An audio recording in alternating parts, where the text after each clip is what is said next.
르호보암은 솔로몬의 아들입니다.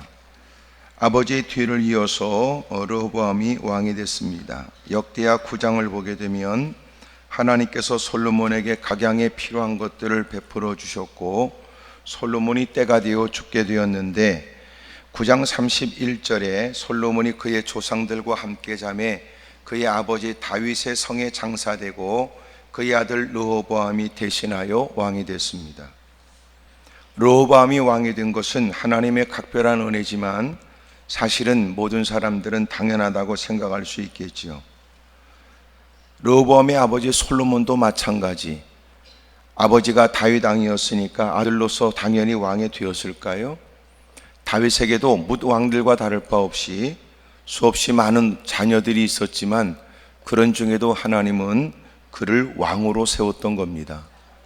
그래서 솔로몬이 왕이 되었고 왕이 되고 난 다음에 1000번제를 드리며 그가 하나님께 고백했던 내용은 하나님이 내 아버지에게 은혜를 베풀었고 내 아버지의 뒤를 이어서 자식이 왕이 되게 하셨으니 그가 바로 자신이 된 것은 하나님의 은혜라는 걸 고백을 해요.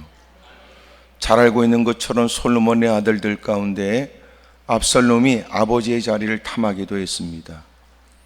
여러분, 끊임없이 아도니아도 마찬가지로 아버지의 자리를 흠모했고 아버지가 노년이 되었을 때 그는 솔로몬이 또 누구든지 왕으로서의 지명되기 전에 그는 스스로 자기가 왕으로 등극하려고 했지요. 여러분, 솔로몬이 왕이 된 게 그냥 아닙니다. 하나님의 각별한 은혜지요. 근데 우리는 그렇게 쉽게 생각하는 경향이 많아요. 솔로몬의 뒤를 이어서 르호보암이 왕이 됐습니다. 이건 역시도 하나님의 은혜입니다. 반역자들도 없으며 그 자식이 왕의 자리를 그 다음 뒤를 이어서 왕이 됐다는 것은 각별한 하나님의 은혜라고요. 언제나 우리가 하나님을 섬길 기회를 줬을 때 열심히 충성하고 애쓰는 것이 마땅한데 그것을 당연하게 생각하니까 문제예요. 세상에 당연한 게 어디 있습니까? 세상에 그냥이 어디 있어요? 놀라웠게도 하나님께서 솔로몬의 뒤를 이어서 르호보암이 왕이 되게 했고 근데 르호보암이 왕이 되고 난 다음에는 솔로몬이 말년에 하나님께 부끄럽고 죄송스러운 악을 행하게 되면서 나라가 둘로 나눠지게 됩니다. 솔로몬의 노년에 많은 여인들을 거느리게 되면서 그만 그 여인들에 의해 안타깝게도 우상을 섬기게 되고 하나님을 등지게 되지요. 하나님이 이 일에 관해서 분노했습니다. 그리고 하나님은 아버지 다윗에게 약속한 것이 있었기 때문에 그 아들 솔로몬의 때는 주님이 전혀 그를 건들지 않아요. 그리고 솔로몬 이후의 시대에 나라는 둘로 나눠지게 되어서 두 지파는 르호보암 솔로몬의 아들이 유다의 왕이 되고 10지파 거기에는 여로보암이 왕이 되도록 만듭니다. 소위 나라가 남유다와 북이스라엘로 나눠지게 되지요. 이런 일들에 르호보암은 결코 있을 수 없는 일이라고 생각이 됐고 전쟁을 일으킬 생각을 했습니다. 그러나 하나님이 이 일을 금하지요. 이 모든 것이 하나님께로부터 비롯된 일이라는 사실을 분명히 알게 했습니다. 두 지파라도 자기가 왕이 됐다는 것은 너무나 감사할 일이었고 또 이것도 역시 하나님이 베푸신 각별한 은총이었습니다. 하나님은 르호보암에게 은혜를 베풉니다. 여로보암이 다스리고 있는 북이스라엘이 하나님을 섬길 마음이 없었다는 듯 이제는 임의로 베델과 단에 금송아지를 세우고 뿐만 아니라 비슷한 절기를 쫓아 임의로 자기가 세운 제사장들을 통하여 제사를 일삼고 많은 사람들로 하여금 예루살렘에 와서 성전에서 예배를 제사를 드려야 됨에도 불구하고 그들은 더 이상 예루살렘 중심으로 한 신앙생활을 하지 못하도록 여로보암이 막았던 겁니다. 그러므로 북이스라엘은 하나님을 등지게 되지요. 하나님이 르호보암에게 은혜를 베풀어 북이스라엘에 있었던 참다운 신앙의 사람들, 제사장들, 신실된 사람들이 다 한결같이 유다 땅으로 오게 합니다. 그리고 르호보암을 잘 섬겼습니다.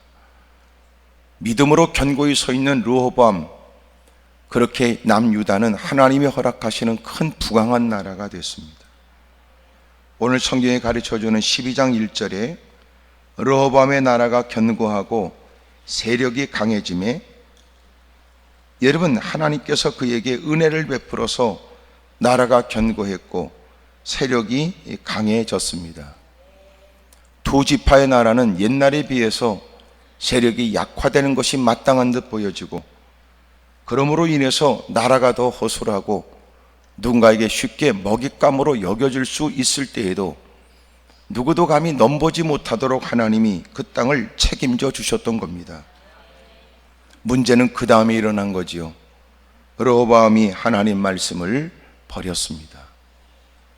너무나 우리에게 가슴 아픈 일이 뭐냐면, 우리에게 주어진 모든 일들이 그냥이 아니거든요.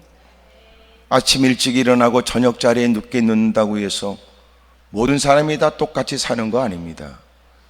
누구보다 애쓰고 누구보다 발을 동동 구르고 누구보다 추운 겨울에도 손을 호흡 불고 더운 여름철에도 여러분 땀은 비오도 타는데 대학병 밑에서 사력을 다고 애써도 모든 사람이 다 똑같은 것은 아닙니다.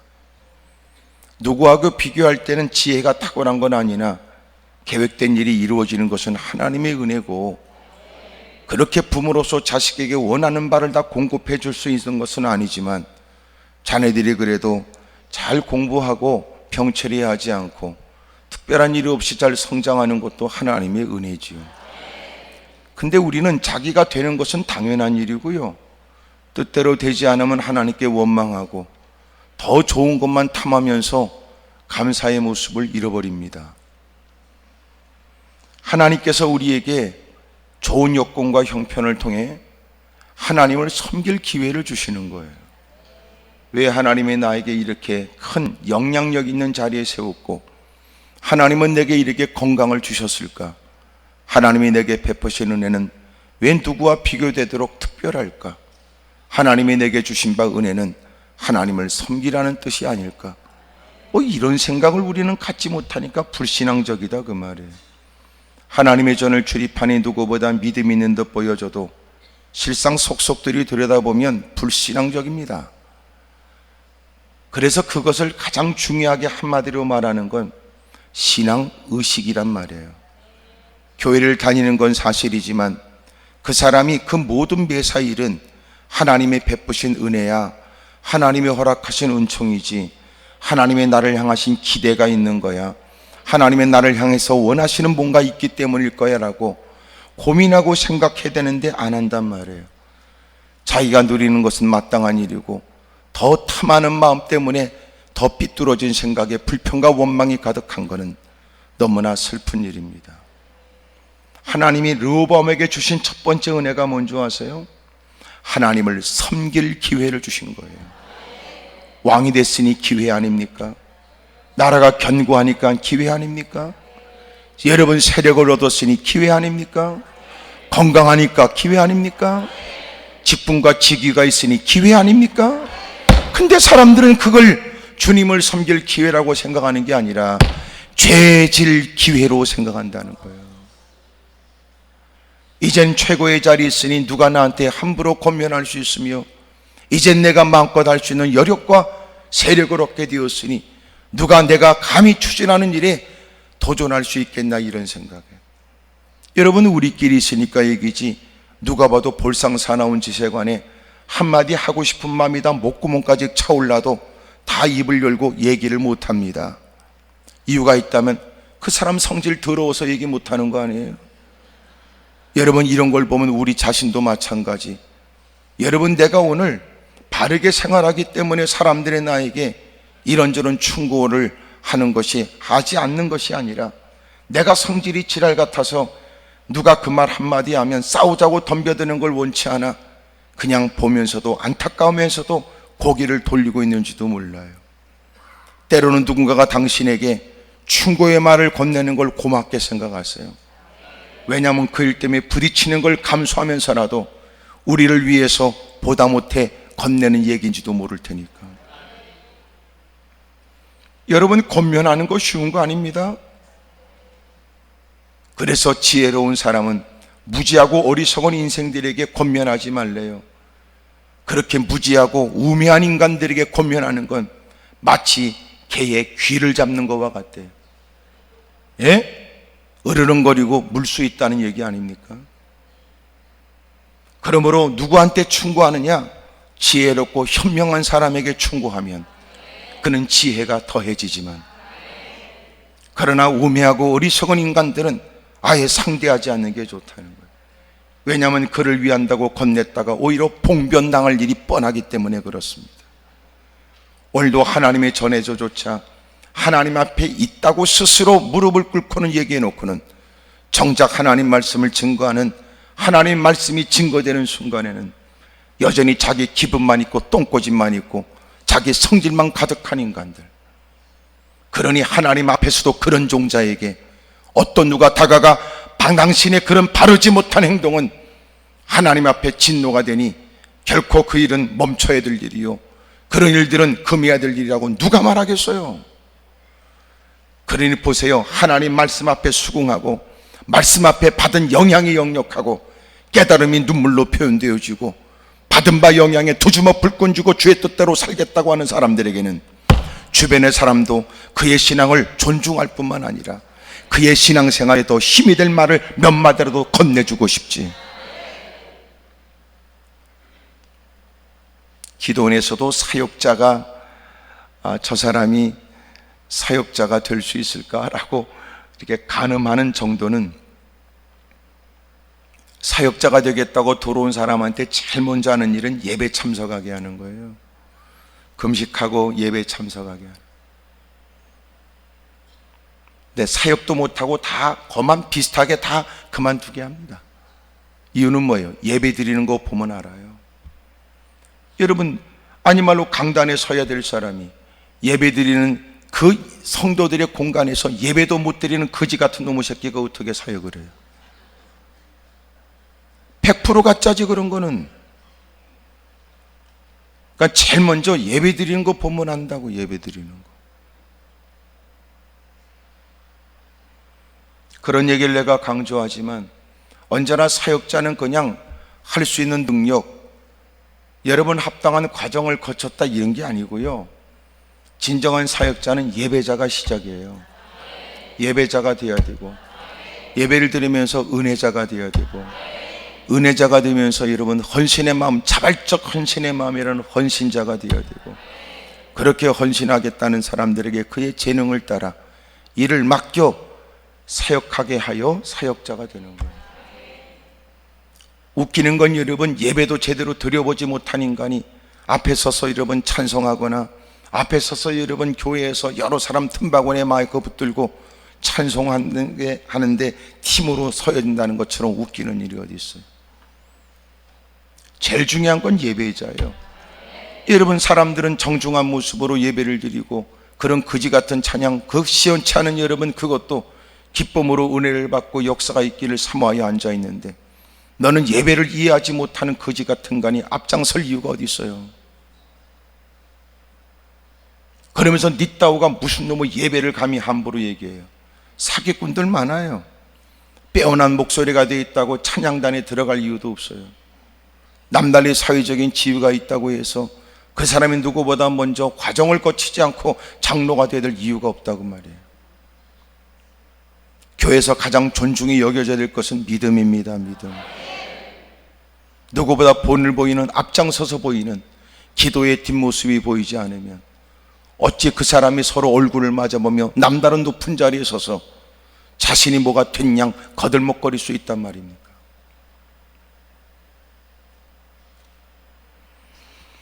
많은 사람들에게 기도의 뒷모습을 보인 사람들, 그들이 마침내 돌아서서 사람들이 건네는 말 한마디는 권위가 있을 거예요.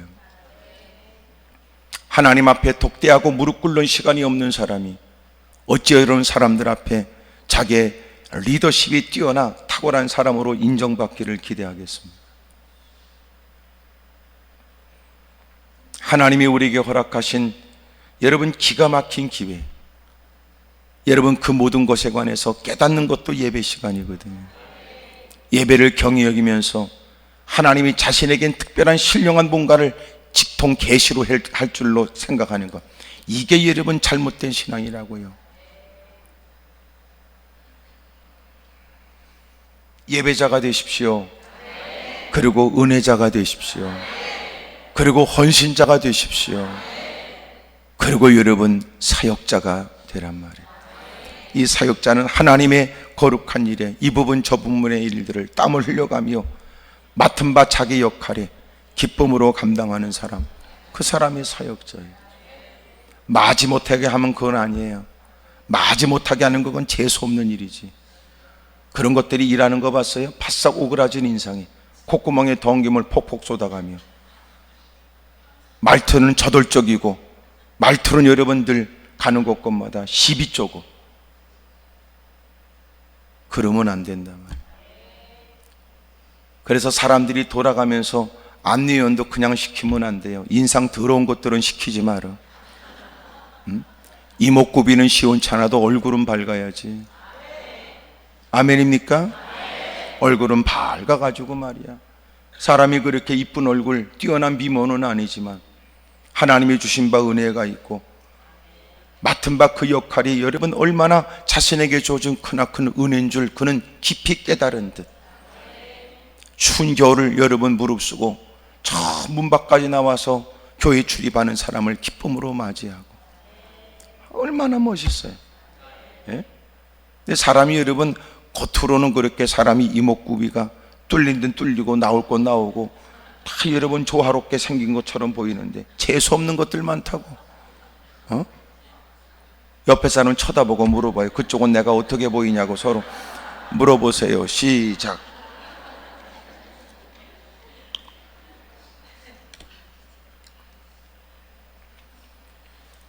그러니 안내위원들은 벌써 은혜가 충만하고 어떤 사람들을 반갑게라도 맞이하고 기쁜 마음으로 그 일을 여러분 즐겁게 감당하는 사람이 교회를 출입하는 제일 입구에서부터 그런 얼굴로 맞이해 줘야 되는데, 들어올 때부터 여러분 괜히 마음 상하게 들어오게 만든단 말이에요.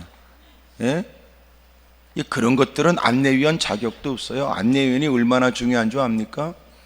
이미 목사의 설교를 들어보기 전에, 예배에 동참하기 전에 안내위원 때문에 새신자들은, 처음 교회 오는 사람은 내가 교회를 잘 왔다, 내가 오기를 잘했지, 그래 이 교회는 괜찮은 교회 같아 라고 하는 첫인상과, 그리고 첫인상이 끼치는 영향은 마침내 그 교회를 정착할 것이냐, 내가 그 교회를 그냥 오늘만 드리고 내가 이 교회는 정착할 교회는 아니다 라고 느낄 것인가가 이미 결정된대요.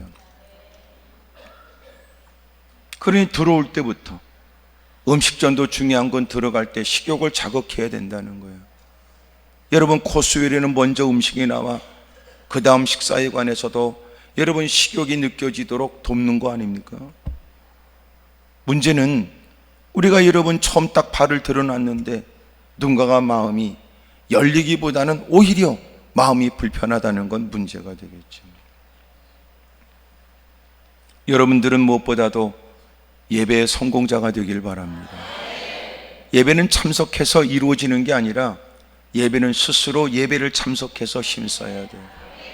어느 목사님이 설교하시면서 가정도 핸드메이드다 막 이런 말씀은 나는 참 마음에 공감이 갔어요. 다시 말하면 이것은 가정이라는 건 기계를 찍어서 만들어내는 것이 아니고, 가정이라는 것은 끊임없이 서로가 만들어내야 된다, 이런 얘기 아닙니까? 서로 상대방에 대한 존중이 있어야 되고, 나름대로 그 어떤 일을 위해 땀을 쏟고 애쓰고 섬기고 봉사하고 여러분 헌신해야 행복한 가정이 만들어진다, 그 뜻이에요.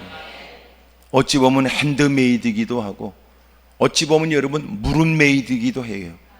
여러분 하나님께 무릎을 꿇고 눈물을 쏟고 예기치 못한 일에 하나님께 도움을 청하고 하루 일과에 관해 하나님께 질문하고 또 하나님의 음성에 민감하게 반응해 가면서, 그래야만 교회는 끊임없는 영적 도전을 맞설 수 있고 이겨내며 행복한 가정을 이뤄낼 수 있다고 저는 믿어요. 언제나 우리의 신앙은 저절로 되는 거 아니에요. 저희 손자가 어린이집에서 토마토 토마토, 그 방울토마토 나무를 그렇게 갖고 왔더라고. 뭐 어린이집에서 심었대나 그래가지고, 예. 제 집사람이 그거를 좀 더 큰 화분에다 심고 아침 저녁으로 열심히 물을 줘가면서, 얼마 전에는 또 무슨 뭐 아주 본때 없이 자꾸 길어지니까 뭐 그 철사 같은 거라도 확 꽂아놔야 된다고 그래서 그걸 꽂아서 말이지 또 이렇게 세워가지고, 그러고는 햇빛이 잘 드는 곳에 그런 물을 하루에 아침과 저녁으로 2번씩 주라는 말에 꼬박꼬박 순종해 가면서,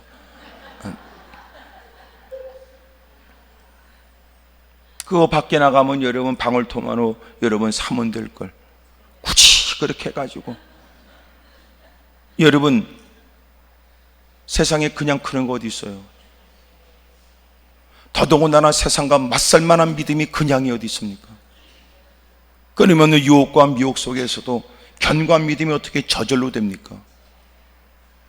이미도 자신 개인적으로도 아픈 일들이 지난 날이 있어 하나님밖에 없다 싶어서 무릎 꿇고 매달려 기도하는 걸 배운 우리가 어느 날 등 따스고 배부르게 되면 또 이제는 신앙이 자꾸 마음이 느슨해진단 말이에요. 마치 여러분 현악기처럼 제대로 소리가 나려면 현의 줄들을 여러분 잘 맞춰야 돼요. 처음에 그들이 악기를 다룰 때 여러분 둔탁한 괴상한 소리, 이해할 수 없는 소리들이 막 들리죠. 그것은 음을 조율하는 겁니다. 그리고 비로소 여러분 제 소리가 날 수 있도록 현을 조절하고, 그래야 아름다운 소리가 나오게 됩니다. 우리가 끊임없이 끔찍한 세상에서, 끊임없는 도전이 많은 세상에, 눈 뜨고 있을 때도 고백한다는 세상에 여러분 신앙생활을 바르게 한다는 건 쉬운 거 아니에요. 원치 않게 들었던 얘기가 영향을 주고, 원치 않게 보려고 해서 봤던 것은 아니나 봤던 것은 아니지만 보여진 것에 의해서 우리는 또 영향을 받습니다. 믿었던 사람들, 신뢰하는 사람들이 건네는 그런 달콤한 제안 앞에 마음이 흔들리고, 무시할 수 없는 인간관계를 통하여 우리에게 다가오는 영적 도전의 일들은 때로는 그 어떤 아주 가혹한 도전보다도 더 우리에게 영향을 준단 말이에요. 신앙생활은 생각처럼 쉬운 거 아닙니다. 그래서 신앙생활을 잘하려고 표대를 세우고 힘쓰지 않으면, 예배 자리를 떠나 삶의 현장에 돌아가면 자신이 누구라는 것조차도 잃어버리기 십상이죠. 교회에서는 장로권자 집사 대빵 되고 싶어 하고 개폼 잡고 거들먹거리지만 밖에 나가면 자기가 누군지를 다 잊어버리고 장사치에 불과하고 여전히 돈의 논리에 휩쓸려가는 엉터리 같은 인생이 되거든요. 하나님이 우리에게 좋은 조건을 주셨을 때 왜 우리는 그것이 하나님을 섬기는 기가 막힌 하나님이 내게 주신 기회라고 생각하지 못했을까요? 하나님은 르호보암에게 하나님을 잘 섬길 수 있는 기회를 준 겁니다. 불행하게도 나라가 견고해지고, 그리고 삶이 더 부유해지며 환경이 더 좋아지게 되자, 특별한 여러분 걱정과 염려거리가 소위 없게 되자 그는 엉뚱한 일에 마음을 두게 되었습니다. 먹고 살기 급급할 때는 여러분 수없이 많은 귀에 들려지는 달콤한 제안도 눈길을 돌릴 수 없이 먹고 살겠다고 사력을 다하더니 이제는 등 따스고 배부르고 환경과 형편이 좋아지게 되면 엉뚱한 일에 마음을 빼앗기고 그릇된 일에 동행 동석하게 되고, 이제는 더 스스로가 죄도 창의적으로 짓습니다. 그만큼 받은 바 은혜가 있으면 믿음 안에 더 거룩한 창조적 사고가 우리에게 있어야 되는 거 아니에요? 봐라, 하나님이 우리에게 이만큼 은혜를 줬으니 우리가 어떻게 하면 더 하나님의 영광을 위해 살 것인가? 열왕기 하에도 보여지는 선지 생도들이 엘리사에게 요청하기를, 우리가 저기 요단가에 가서 우리가 수고를 기꺼이 감당할 것인즉 넓은 기숙사를 줘서 시대적인 사명을 띠고 사명을 감당하겠다고 하는 그분들과 더불어 우리가 하나님의 사역을 감당하고 싶습니다.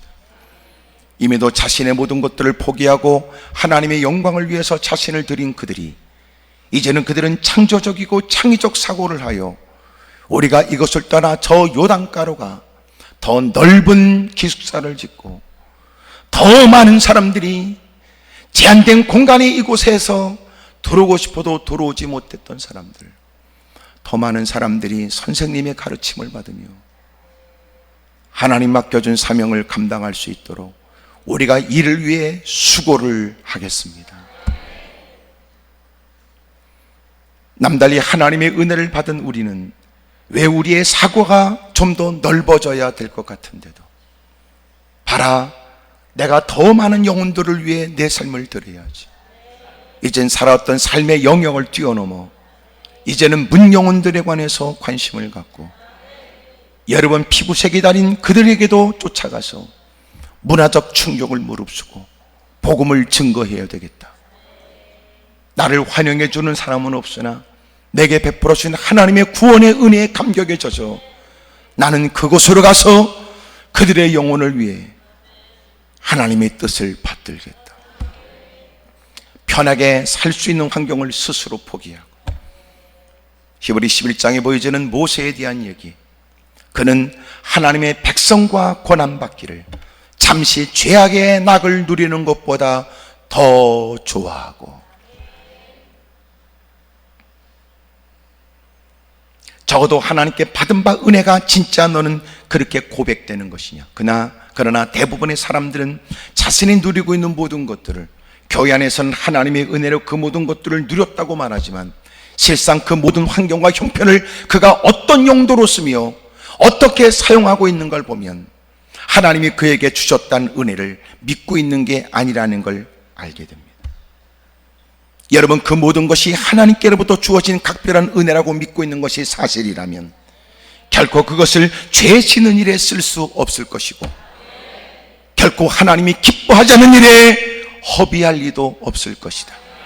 진정코 그가 하나님께서 베풀어 주신 은혜라고 믿는다면 그는 지금까지 형편과 여건이 따르지 못해 할 수 없었던 일들에 관해 그는 꿈을 펼칠 테고, 더더군다나 하나님 베푸신 은혜의 감격에 젖어 어떻게 하나님께 영광을 돌릴까, 어떻게 하나님을 기쁘시게 할까, 그는 고민하는 것이 마땅하겠지요.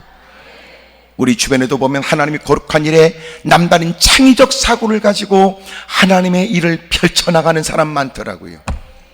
다음 세대에 대한 고민은 온 한국교회의 고민거리가 되었는데, 여러분, 이런 일에 어떻게 교회 관에서 적대 감정을 갖고 있는 청년들에게 접근할 것인가, 그들에게 어떻게 설득력 있게 복음을 증거할 것인가, 어떻게 아이들이 세상의 문화의 마음을 빼앗기고 있을 때 그 어린아이들도 교회를 나오는 것이 즐겁게 할 것인가.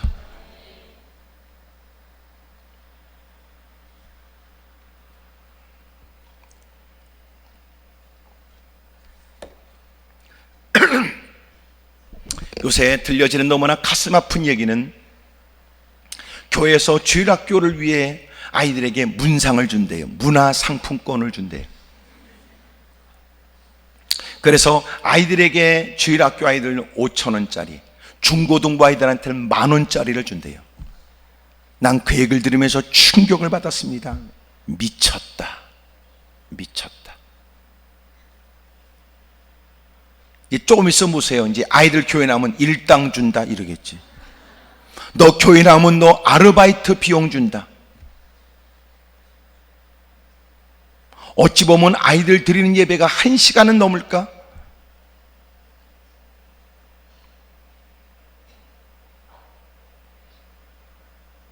아르바이트 1시간 비용보다 더 큰 10,000원을 주고. 미쳤다. 어쩌다 한국교회가 이렇게 더러워졌나? 그리고 자기네끼리 다 정보를 교환한대. 다 한대. 어디는 얼마 주고 어디는 얼마 주고.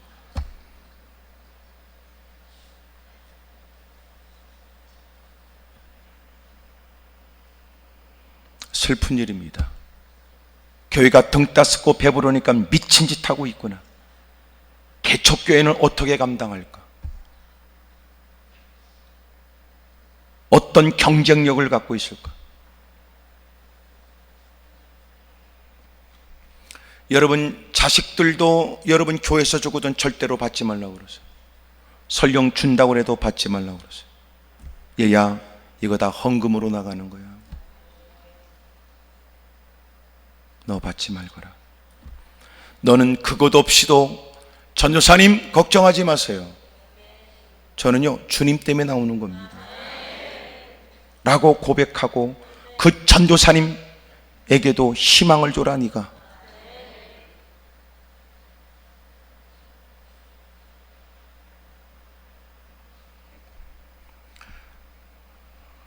어쩌다가 한국교회가 여러분 이 정도가 됐는지 비참한 일입니다. 비참한 일. 비참한 일. 아이들은 여러분 10,000원의 헌금은 할까요? 여러분 교회가 열심히 하나님을 섬기면서 눈물 적신 그리고 기쁨과 감격으로 드리는 예물이 더 영혼 구령을 위해 힘써야 되는데, 이야 미쳤다. 이제는 교회가 마치 밥을 먹지 못하는 사람들, 복지를 위해서 미친 듯이 밥만 퍼먹이는 거냐? 요새 제가 그런 제안을 하고 싶어요. 이제 우리도 그 모든 것들을 멈춰보자. 교회 안에서 띄워놓은 모든 프로젝트도 화면도 다 꺼버리자. 그리고 예배를 마친 다음에 밥도 주지 말자. 주일학교에서 했던 걸 모든 걸 멈춰보자. 그리고 살펴보자. 만약 그러자 사람들은 어떻게 예배드리라고요? 라고 말한다면 지금까지 예배는 개똥이다. 그 모든 것들은 더 나은 예배를 위해 필요할 수 있겠으나 그것이 예배의 절대적 요소는 아니니까.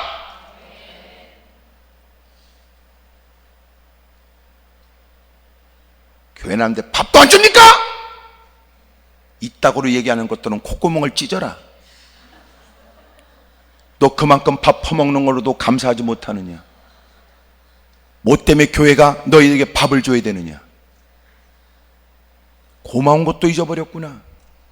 왜 밥을 퍼먹는지, 그것은 은혜를 받은 사람이 피차 식탁에서 서로가 교제를 나누라는 뜻이었으나 식탁 교제는 없이 밥 퍼먹고 남이나 씹어대는 것이 그게 식사 시간이야. 한번 멈춰봐라. 의자도 다 치워봐라. 교회 셔틀버스도 멈춰봐라.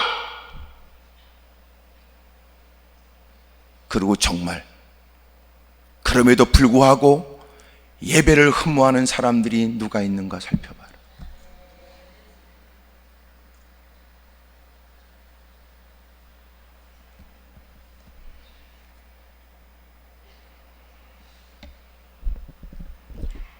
여러분, 우리가 너무나 배부르고 기름지게 사는 겁니다.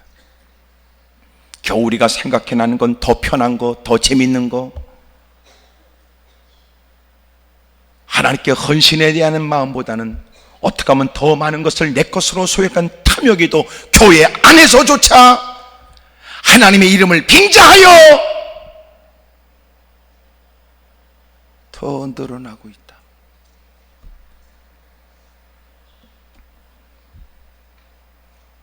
하나님은 르호보암에게 하나님을 섬길 기회를 줘요.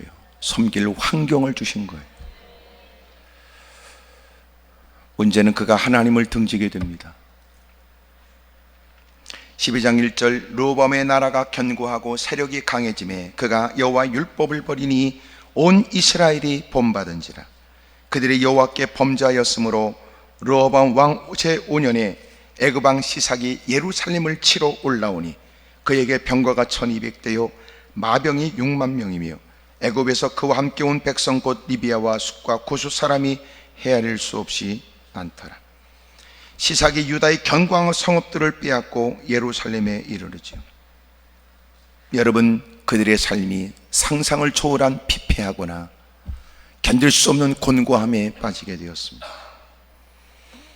그러자 나타나진 결과가 무엇인가 보세요.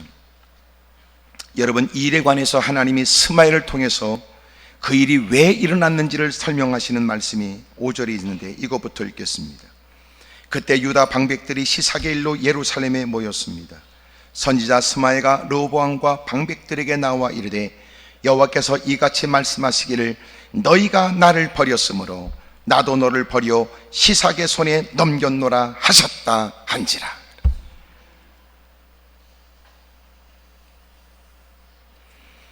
이에 이스라엘 방백들과 왕이 스스로 겸비하여 이르되 여호와는 의로우시다 하매 여호와께서 그들이 스스로 겸비함을 보신지라.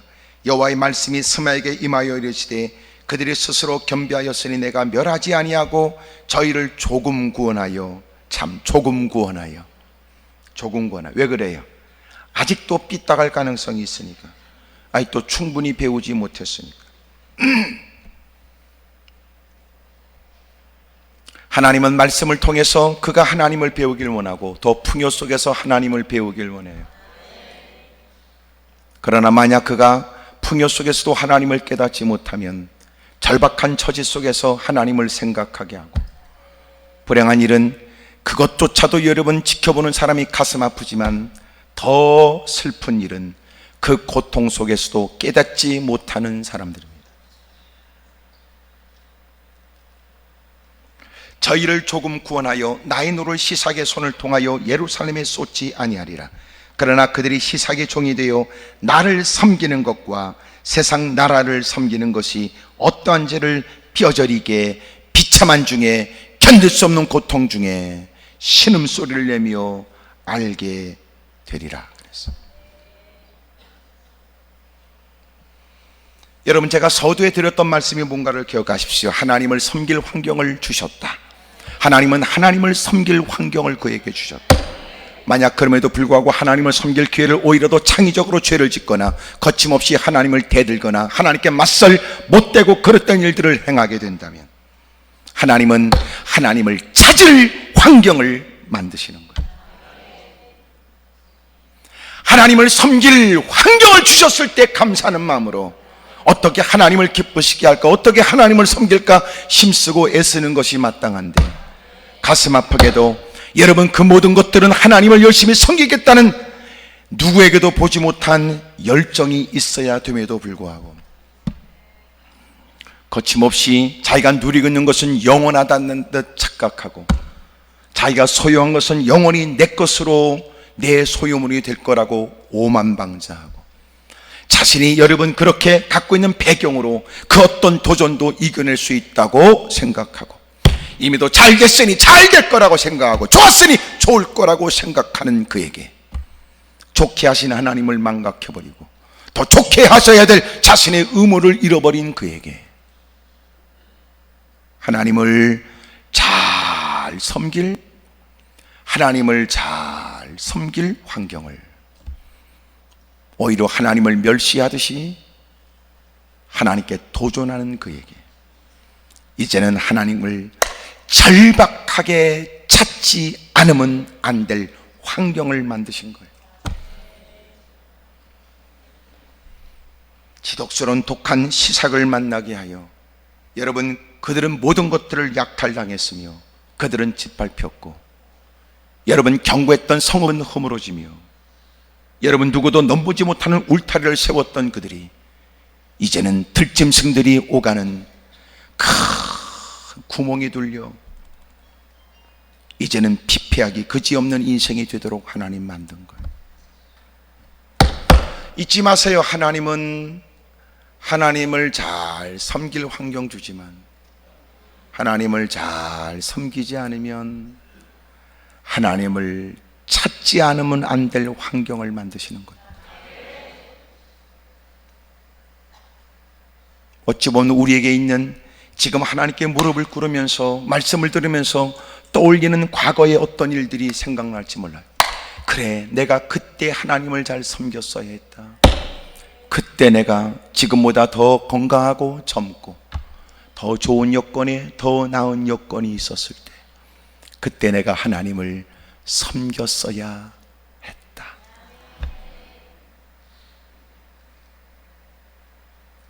여러분 들려주는 복음에도 마음을 두지 못하고 깨닫게 하려고 하는 주변의 사람들의 권면에도 귀를 기울이지 않고 드디어 하나님은 하나님을 절박한 음성으로 여러분 신음을 토하며 주의 이름을 부르지 않으면 안 되도록, 하나님을 찾지 않으면 안 될 환경으로 만드시는 거예요.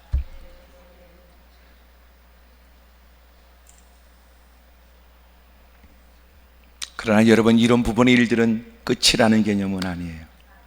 설령 하나님이 우리를 매섭게 다루시고 하나님이 우리를 험하게 우리를 다루시는 것 같아도 이 모든 것은 하나님의 크나큰 사랑이 이유입니다.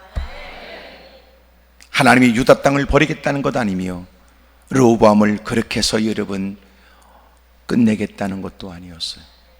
여러분, 징계와 심판은 다른 말이에요. 징계는 돌이키게 한 목적이 있다면 심판은 끝이라는 개념이에요. 그러므로 징계는 끝을 의미하는 게 아니고 징계는 과정에 있어서 그의 삶을 여러분 터닝 포인트가 되게 하고 여러분 그 일을 통하여 어그러진 길에서 발걸음을 옮기게 하고 여러분 그의 생각을 고쳐주고 여러분 그에게 주저했던 그에게 이제는 신앙의 결단을 갖게 하는 거니까 여러분, 징계는 사실은 우리에게 아프지만 그것은 훗날 은혜로 기억될 일이에요. 지금은 견딜 수 없는 고통이지만 시간이 지나면 하나님께 감사해야 될 거리가 됩니다. 지금은 잠시 사람들에게 모욕을 당하고 수치를 당하는 견딜 수 없는 죽기보다 싫은 일일지 모르지만 시간이 지나면 당신의 간증의 주된 내용이 될 것입니다.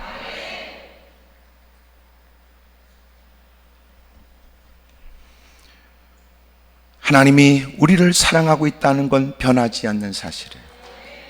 하나님이 우리를 사랑하기 때문에 먼저 징계보다는 은혜를 베풀어요. 그래서 하나님을 잘 섬길 환경을 갖다 주지. 없던 것이 생기니까 크나큰 감격이고 여러분 전혀 예기치 못한 그의 수고로도 얻을 수 없는 은혜를 경험하니까 기뻐 뛰며 찬송할 일이지만 참 인간이 이렇게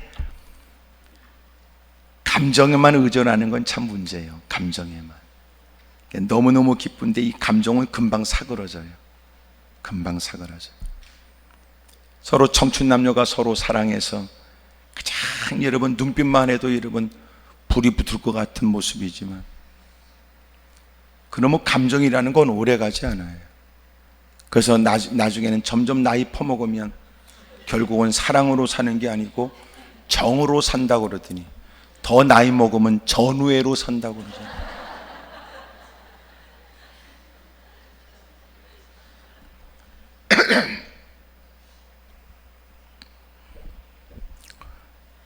여러분, 우리가 하나님을 사랑한다는 건 여러분 전인격적이어야 돼요. 전인격적으로. 크게 아멘 하십시다. 우리가 하나님을 사랑한다는 건 감정만 갖고 되지 않아요. 그래서 여러분 예배 시간에 감정을 고조시키는 일이 그 순간에는 뭐가 있는 듯하지만 예배 끝나고 나면 아무것도 없습니다.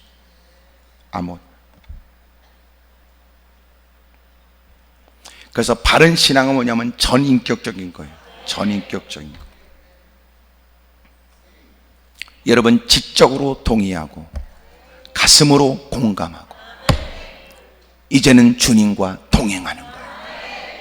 그게 여러분 전인격적 신앙이라. 그런데 종교 중독이란 말도 있어요. 그것은 자꾸만 감정에만 의존하는 거예요.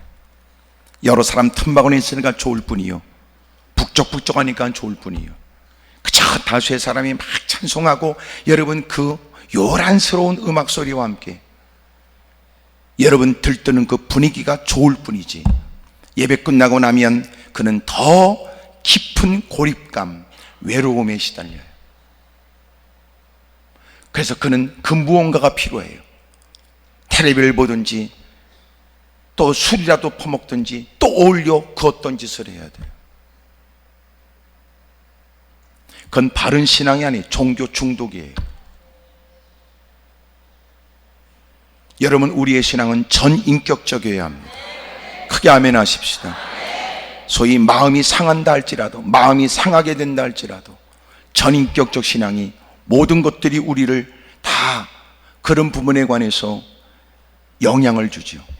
야, 내가 마음이 상하지만 그래도 똑같이 할 수는 없지 생각하고, 이래서 하나님이 지난날 하나님 말씀을 들을 때 여러분 힘들고 어려운 당신이 예기치 못한 시련과 역경을 만날 때도 당신이 누구인지를 기억하십시오. 그랬었구나.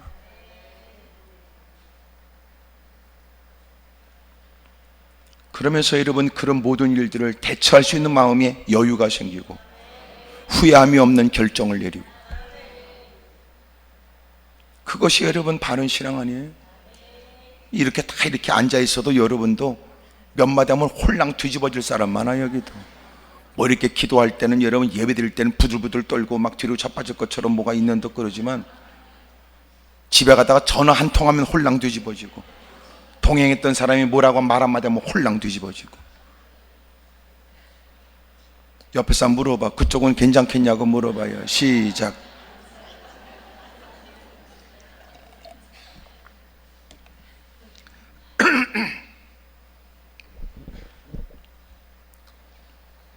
여러분, 우리는 우리 스스로 생각하는 것보다 연약해요.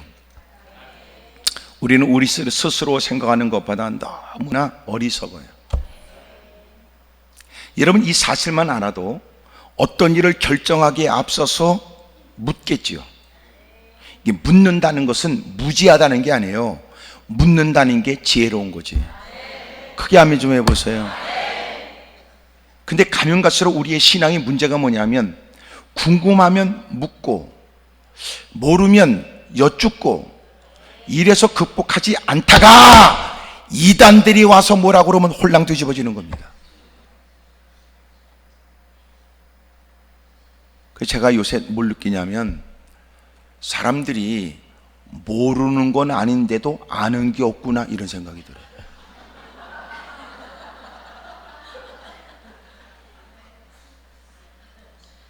이런 거죠. 알겠어? 그럼 네, 그럼 네가 얘기해봐. 모르는 건 아는데 실제적으로 아는 게 없어. 왜요? 진짜 안다는 건 표현되는 거예요. 잘 들어보세요. 네가 진짜 아는 것은 표현돼요. 진짜 아는 것은 나름대로 충분히 이해가 됐기 때문에 자기가 생각해서 충분히 아는 것은 설명이 된다, 그 말이에요. 설명이. 중요한 거 알려드릴까요? 여러분, 고민되고 걱정되고 근심되지요. 그러면 그걸 기도한다는 거 대단히 중요하고, 쓴다는 거 중요해요. 왜냐하면 막연하게 알고 있었던 근심과 염려가 내가 실제로 입을 열면서 근심거리가 진짜 뭔지가 표현되는 거예요. 기도하면서 당신의 근심거리가 정리가 됩니다. 쓰면서 정리가 돼요. 근데 우리는 정리되지 않고 뭐가 뭔지도 모르는데 혼자 괴로워요. 그래서 기도하고 나면 근심과 염려의 대부분이 사라져버려요. 그러니까 소위 네가 걱정 근심하는 것도 네가 명확한 게 없는 거예요. 그리고 그런 근심이 사람들에게 대인관계에 표출되어져 성질로 드러나면 누군가는 괜히 봉변당하는 거죠. 그리고 결국은 인식은 뭐냐? 성질이 지랄 같다, 그 말 아니에요? 그러면서 우리는 시간이 지나서 후회가 돼요. 왜요? 내가 왜 화났는지도 몰라요. 왜 그게 화내야 될 일이었는지를 구체적으로 말하지도 못해요. 그냥 막연한 기분 나쁨이에요.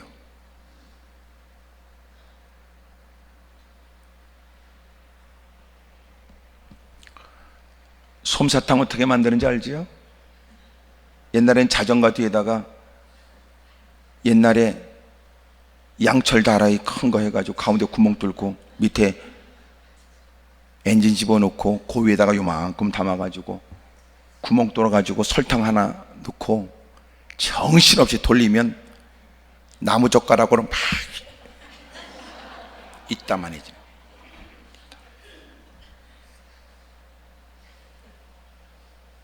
요새는 뭐 여러 가지 색깔 집어넣어가지고 무슨 모양을 만들기도 하고 뭐 그런데, 그요 이따만해진 솜사탕 먹으려면 호박고 먹어야 돼. 예? 둥그런 게 웬만해가지고는 여러분 입으로 물어내니까 주둥이로 쑥 집어넣어서 뭔가 입에 물려줘야 뜯어내니까. 나중에 그거 먹다가 재미없으면요, 이만합니다.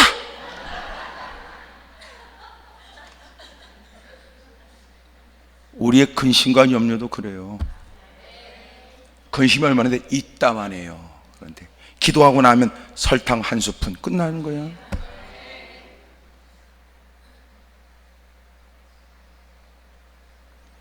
당신이 오늘 마음이 어둡고 힘들고 괴로운 거요, 표현하세요.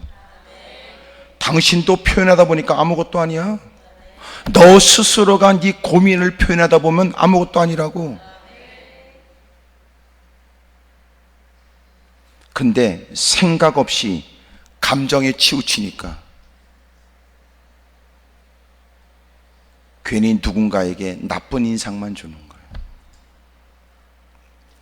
옆에 사람 다 물어보세요. 그쪽은 무슨 일 때문에 왔냐고 물어봐요. 시작. 좋은 말 할 때 물어보세요. 해봐요. 시작.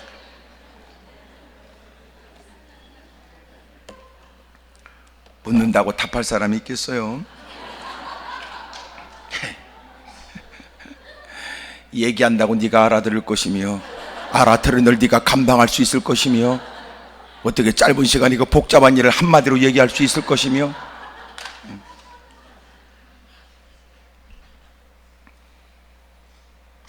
하나님은 우리에게 섬길 환경을 주지요.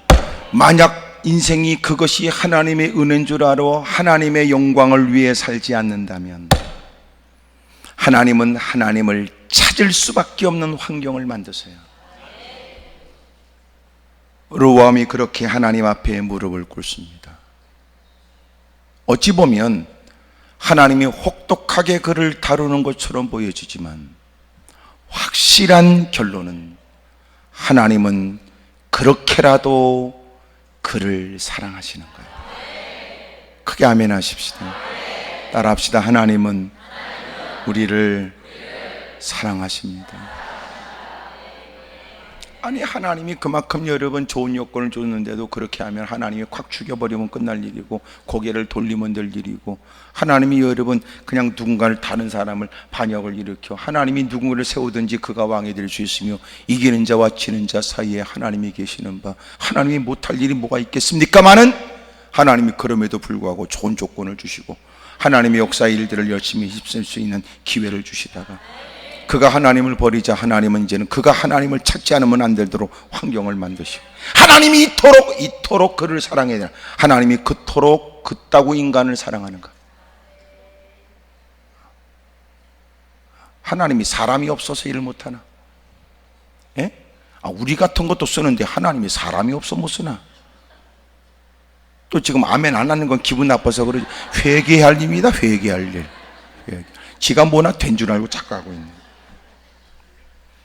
사람이 없어서 하나님이 나 같은 걸 쓰나? 예? 이런 걸 생각하면 내가 지금 두어 개 짊어진 짐이 무겁다 할지라도 질질 끌고라도 가면서 주의 일들을 위해 힘써야 될 이유가 있지. 아멘입니까? 웃기는 건 세상에서도 별볼일 없어 세상에서도 두각을 나타내지 못하고 세상에서도 무사람이 이목을 끌지 못하는 거지 같은 인간을 전능하신 하나님이 거지 같은 우리를 불러다가 우리를 주목하여 그래도 여러분 누가 봐도 시원찮은 글을 쓰시겠다고 하니까 놀라운 거 아닙니까? 그런 중에도 1인 2억 3억이라니 놀랍지. 그래서 우리가 할 일은 뭐예요? 죽도록 충성하는 게 우리가 할 일이 뭐예요? 근데 자기가 뭔가 된 듯한 착각에 빠진 사람들. 오늘도 하나님이 우리를 사랑합니다. 지난날 좋았던 때도 사랑했지만 이렇게 살아도 주님을 찾지 않으면 안 되도록 하나님이 하나님의 전으로 부르신 그 하나님은 여전히 우리를 사랑합니다. 아멘입니까? 이왕이면 때깔나는 모습으로 교회를 출입하고 더 멋진 모습으로 주님을 섬기면 얼마나 좋겠어요. 근데 참 그게 어려워요. 참 그래요. 옆에 사람도 이렇게 위아래 훑어가면서 아유 그쪽도 쉽진 않겠네요. 그래봐. 쉽지가 않아. 목사도 그래, 목사도. 내가 그랬잖아. 목사가 가장 편할 때가 뭐냐면 양복 한 벌 있을 때, 넥타이 하나 있을 때, 신발 하나 있을 때 제일 편해요. 어차피 그거밖에 없어. 그거만 입고 다니는데 뭘 고민해. 두 벌 생기면 고민하는 거지. 우리가 다, 여러분이 집 나서는 게 왜 여러분 머뭇거리는 줄 알아? 할 게 많아서 그래. 할 게 많아. 화장품이 많으면 늦게 나와. 옷이 많으면 늦게 나오고. 더 놀라운 건 다 챙겨 입고 나와서도 신발을 제대로 못 신어. 신을 게 많으니까. 신발 하나 있으면 그냥 신고 나옵니다. 두 개 있으면 갈등한다니까. 놀란 건 여러분, 신발 신다가 옷을 또 갈아입고 나와. 쉬운 게 아니에요. 그러니까 요새는 우리가 쓸데없이 바빠요. 쓸데없이. 정신없다고. 이제는 하나님께 마음 둘 시간이 없는 것처럼, 하나님을 생각할 겨를이 없는 것처럼, 하나님은 우리에게 다양하게 우리를 다루시는데, 나는 이왕이면 하나님을 더 잘 섬길 수 있는 지금보다 더 좋은 요건이 여러분이 있으시길 바라고, 그러나 하나님을 찾지 않을 수 없는 환경조차 하나님이 부욕해 하시는 그 하나님이 여전히 내 하나님이 되심에 대한 증거입니다. 하나님이 그래도 우리를 사랑합니다. 크게 아멘 하십시다. 옆에 사람한테 물어보세요. 저기 내가 변질됐지요, 주님은 달라지지 않았습니다. 시작. 오늘 그 하나님의 사랑 안에서 다시 믿음으로 살아보겠다는 새로운 마음이 여러분에게 일어나기를 축복합니다. 하나님 한 번도 나를 실망시킨 적 없으시고 언제나 공평과 은혜로 나를 지키셨네. 신실하신 주, 신실하신 주, 내 너를 떠나지도 않으리라. 내 너를 버리지도 않으리라. 약속하셨던 주님, 그 약속을 지키사 이후로도 영원토록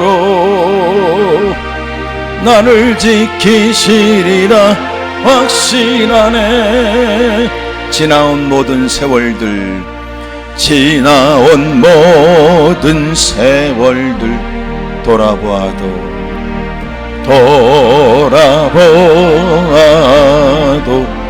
그 어느 것 하나, 그 어느 것 하나 주의 손길 안 미친 것 전혀 없네. 신실하신 주, 신실하신 주, 내 너를 떠나지도 않으리라.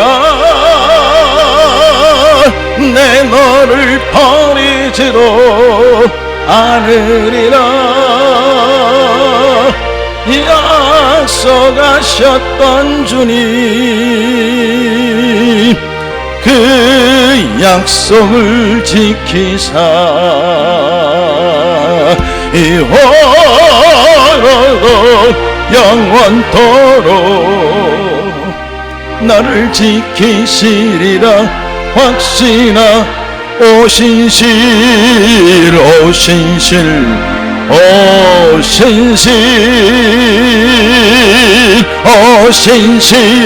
하신 주, 내 너를 떠나지도 않으리라. 내 너를 버리지도 않으리라. 약속하셨던 주님, 그 약속을 지키사 이후로도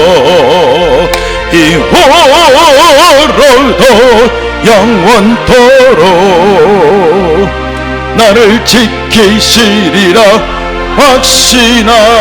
확신하네.